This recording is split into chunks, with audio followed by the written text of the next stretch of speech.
Hey guys, welcome to the Saturday Showcase here on the Mr. Maple Show. I'm Matt. And guys, I'm Tim, and we're the Mr. Maple brothers. We're MrMaple.com, a family mail order business, ships directly to your door.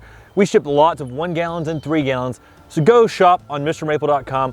We add 10 new trees every Tuesday at 10 a.m. So make sure you're paying attention every Tuesday at 10 a.m. Now guys, today we're looking at some massive 10 gallons, and we don't ship this size, but if you're coming through the area or you're local, you are in luck.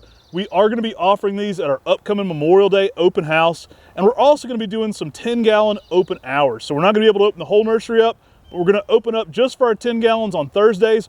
You'll need an appointment for those, so give our office a call and you can schedule a time to come by and see some of our amazing 10 gallons. So today we're comparing green Laceleafs, guys. We've got some really fun ones. You know, it's probably one of the most commonly asked questions are how are some of these different?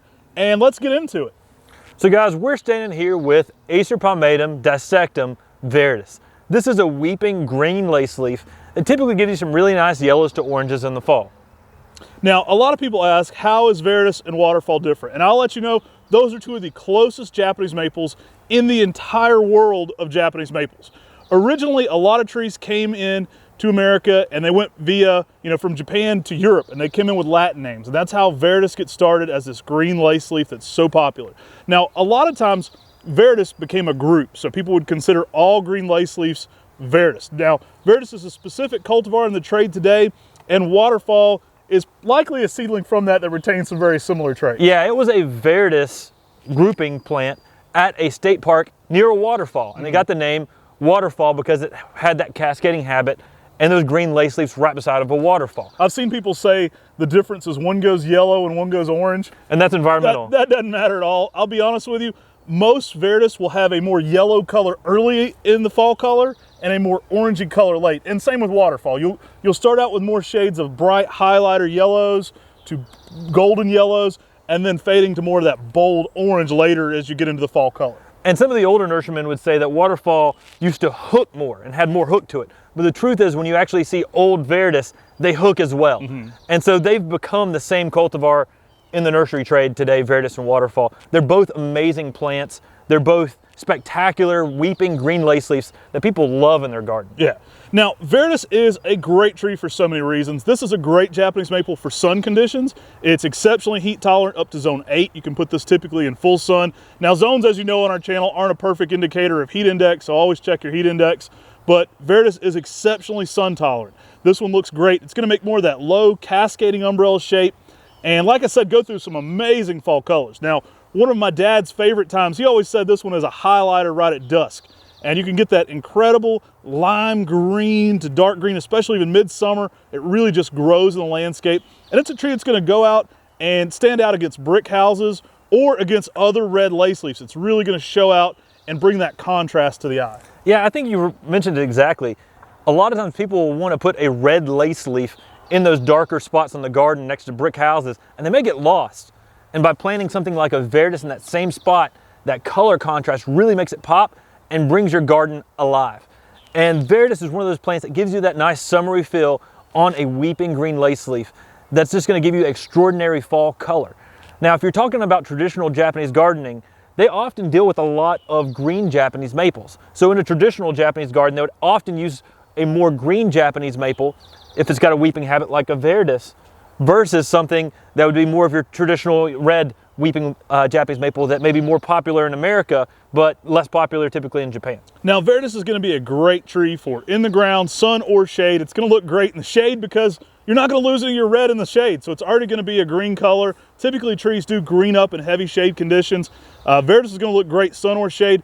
It's a great tree for container planting, so you can put this in a big patio planter. These are in 10-gallon pots. They've never been out of the container, so you can see a great size plant even in the patio planter. Now, think about verus as a little bit wider than it is tall. I mentioned that umbrella cascading habit.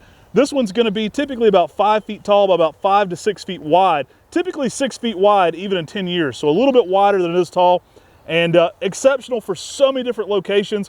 As with always, make sure you have good drainage on this one, but it's an easy Japanese maple to grow, and one of our most popular ones here at Mr. Maple for good reason. A lot of people may already have a red and they've noticed this, and they want to add that contrast. They want to have a similar, texture and dynamic to the Tsumukiyama or the Inabashidari they have in their garden, or maybe even a Crimson Queen. And this is going to bring a very similar aesthetic, but completely different color pattern in the spring, summer, and fall. Yeah, and that's one of the things about these weeping lace leaves is they just give that unique texture out in the landscape. I mean, that umbrella cascading habit gives you something you don't find in many plants, but with a graceful, ununiform branching, but with a uniform shape overall.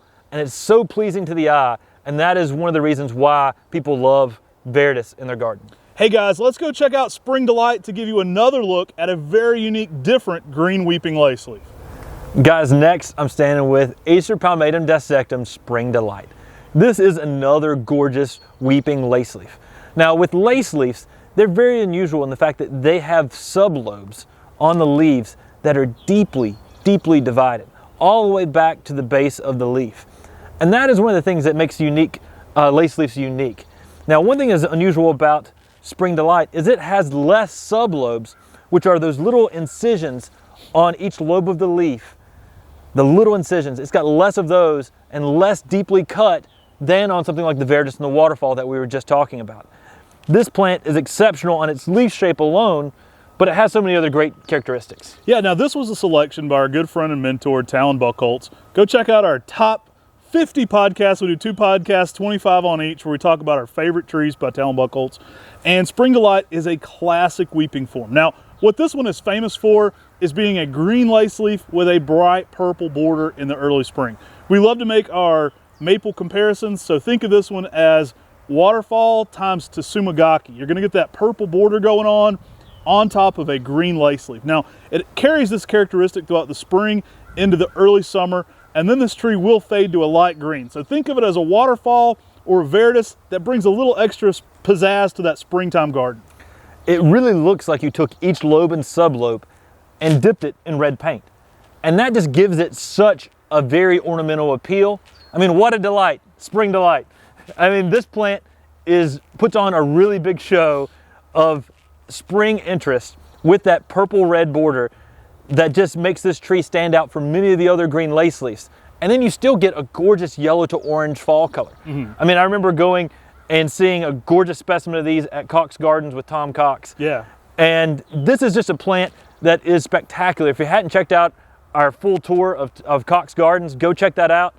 Amazing. And you can see Acer palmatum dissectum Spring Delight in that. But this plant just makes a gorgeous specimen. One of the things I love about Spring Delight is it gets wider than tall. I mean, it gets a lot wider than tall. So it really fills out a nice space, but doesn't give you a lot of height. And that really makes this weeping lace leaf very unique because, you know, many of them will get 4 to 5 feet tall, 5, 6 foot wide. This one might be 4 to 5 feet tall, 7 to 8 foot wide. I mean, so it definitely gets that width to it rather than just matching that width close to the height. Yeah, we're filming this in late April, and you can still see that prominent purple to pink border on Spring Delight. It is a showstopper. This one's gonna look really cool next to your red lace leaves because you're gonna merge those two worlds a little bit. You're gonna get some spring interest with that pinkish purple color going on, then fading to a light green. So your contrast is gonna become more distinctive. And heck, it looks great next to waterfall and verus as well because that border makes it so distinctive. So this is one that kind of merges those two worlds between red and green lace leaves, especially for that spring garden, but fades to a definite, heavy green that has that more Kelly type green to it. Another one that is a little bit more sun tolerant. Now, if you give this one early morning sun, late day shade, you will hold that border longer into the season. So direct sunlight will take away that spring border a little bit quicker and get you into more summer-like conditions. But it is a showstopper in the garden, and a little early morning sun really picks up that red too. So if you can give this one early morning sun, you can really accentuate those colors. It doesn't have a problem with the heat tolerance though. It is one that can handle the full sun setting up to zone 8. Yeah, and this purple red border is exceptional. I mean, you don't find this on many of the lace leaf types. There aren't a lot of different selections that have been made for that. And this was one of the very first selections of lace leaves that did that at Buckholtz Nursery. And again, Talon's been a good mentor and friend to us on a lot of things. And this is by far an amazing weeping green lace leaf that I think you'll enjoy in your garden. Let's check out another green lace leaf. All right guys, last but certainly not least of our comparisons, we've got Acer palmatum dissectum Eagle Claw. Now, Eagle Claw has been known under many different names. It's been known under the name Washinoo, which its original name is from Japan. Now this tree is very distinctive because of that leaf shape. It has a very unique leaf shape and it's reminiscent of an eagle claw. Kind of looks like a little talon. We actually have some hawks fighting some crows above our heads right now. We got some screeching going on, so it's perfect for the eagle claw video. People have been seeing bald eagles in Hendersonville again too, by the way. But really cool tree, has that talon-like look to each individual leaf. Almost looks like a bird of prey's claws and talons cuffed up, ready to attack. Now, how we mentioned earlier that the sublobes were less on spring delight, it's even less on eagle claw, also known as washino'o. I mean, the sublobes are just barely there, and that gives it a very ornamental appeal. Now, on the new growth fleshes, you may see a little more divisions on the sublobes on the fresh new growth, but on that older growth, that's where you're going to see just barely divisions on those sublobes of the leaf, which gives this tree a really soft feel whenever it comes to laying out as a lace leaf with its graceful weeping habit. Guys, go check out our video we did with Elizabeth on Japanese maple terminology. It's a great starting point to learn some of these terms, and it's a great way to kind of familiarize yourself with some of the things we talk about daily here on our channel. Now, one thing I love about this tree is when that petiole is first leafing out, you often get a shrimp pink-like coloration on that petiole, and it really gives you a unique characteristic underneath this green tone tree. It is a very soft lime green coloration, so a little bit more of a lime green than your typical verus. It is a really cool color, does fade to more of that Kelly green as well. Now this one is typically a very, very bold yellow to then bold orange in the fall. So you get a little bit of both going on, but they're very distinctive in those colorations. Now this is a plant that isn't a very fast growing lace leaf. Viridis and waterfall, those are gonna be much faster growing than the palmatum, the washino'o, eagle claw. This plant is a nice small to mid-sized weeping lace leaf. Typically we're gonna get 3 to 4 feet in height by about 5 to 6 foot in width, slightly wider than it is tall. But this is a classic Japanese maple that's been around forever, been marketed under many different names. Right. But this is such a very unique Japanese maple, giving that very graceful and elegant appeal to a weeping lace leaf. And that smaller overall habit makes it exceptional for container gardens. This one's gonna do good in sun or shade. Typically sun up to zone 8. The tree itself is gonna work zones 5 through 9. You're definitely gonna have to give it protection in a heavy zone 9, but an excellent Japanese maple to be growing in almost any setting. It's gonna look excellent in shade. Again, it's highlightery, and it's not gonna green up in the shade, so you've already got your desired color palette. And so it's not really going to change sun or shade there. So it's an excellent tree to think about for a shadier spot. It adds a real peak interest to that location. And it's a tree I think you should be adding to your collection. Now, to reiterate, we are offering these, in person this size. So we won't be able to ship you these 10 gallons, but we are going to be having some open hours. So check with our office about availability. Guys, I hope you all have enjoyed today's comparison of 3 weeping green lace leaves. Very unique, very different, but each have their own characteristics that you might enjoy in your garden. Hey guys, I want to say a special thank you to all of our regulars. You guys make those live chats a lot of fun. We really appreciate all the likes and comments from our regulars. And if we've earned it and you're new here, definitely give us a sub. We're adding daily Japanese maple content here 7 days a week on the Mr. Maple Show. So make sure you give us a subscribe, smash that like button, and as always, remember to shop on MrMaple.com. We'd really appreciate it. We put out daily Japanese maple content just for you. Take care. God bless. Have a great day.